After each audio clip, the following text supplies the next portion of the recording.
বিকেলের পর আইরিন ও মাহিনকে একসাথে আলাদা করে দিল একটা রুমে নিজেদের মাঝে কিছু কথা বলার জন্য।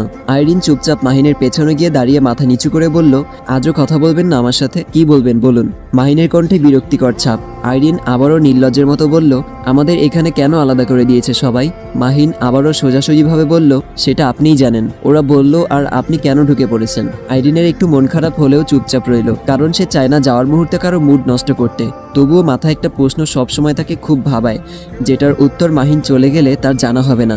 তাই বলেই দিল, সত্যি করে বলেন তো, আপনি আসলে কি চান?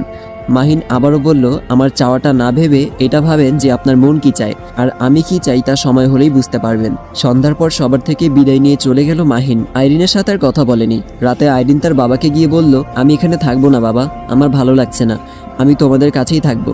প্রয়োজনে সে ফিরে এলে তখন এই বাড়িতে চলে আসবো। অবশেষে মাহিনের ফ্যামিলিও মেনে নিল এটা। আইরিনের বাবা যখন তাদের বলল, ছোট মেয়ে সংসার কি তাও জানে না ঠিকভাবে, তার উপর হাজবেন্ড চলে গেছে 6 মাসের জন্য বাইরে, নতুন নতুন এখানে এভাবে থাকতে ভালো লাগবে না তার। আর আইরিনের পরীক্ষাটাও শেষ হোক আর মাহিনও দেশে ফিরুক, তখনই না হয় একেবারে চলে আসবে। এই সময়টা আপাতত বাবা মায়ের সাথেই থাকুক। কেটে গেল কয়েকদিন। প্রতি বছরই কলেজ থেকে ফাইনাল ইয়ারের স্টুডেন্টদের নিয়ে 1-2 দিনের জন্য ট্যুরে যাওয়া হয়। ঠিক এবারও যাবে সবাইকে নিয়ে। এতে এক্সামের আগে একটু মাইন্ড ফ্রেশ হবে একটু হলেও, আর ঘোরাঘুরি করলে মন এমনিতেই ভালো থাকে। ফাইনাল ইয়ারের টোটাল স্টুডেন্ট আছে 543 জন। এর মাঝে হয়তো অনেকে যাবে আবার অনেকে যাবে না, তাই কয়েকদিন আগে থেকেই লিস্ট করা শুরু হয়েছে। আজ ক্লাসে আবরার স্যার ট্যুরের কথা বলে গেল, আর লিস্ট করার দায়িত্ব দিল ফাহাদকে।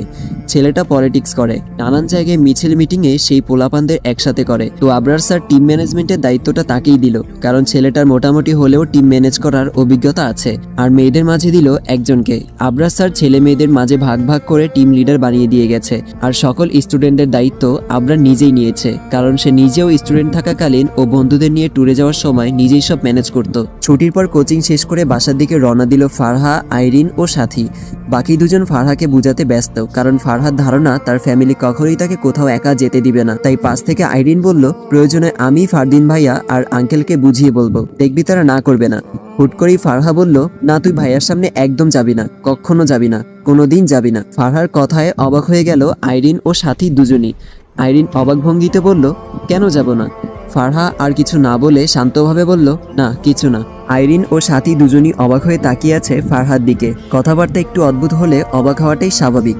হয়তো এই অদ্ভুত কথার কারণটা জানতে ফারহার দিকে তাকিয়ে আছে দুজন। ওদের এমন আগ্রহ দেখেও আর কথা বাড়ালো না ফারহা, চুপচাপ সামনের দিকে পা বাড়ায় সে। বাসায় এসে শাওয়ার নিয়ে খেয়ে বিছানায় লম্বা হয়ে শুয়ে পড়ল ফারহা। চোখ লেগে এসেছে তাই বিকেলটা শুয়েই কাটিয়ে দিল।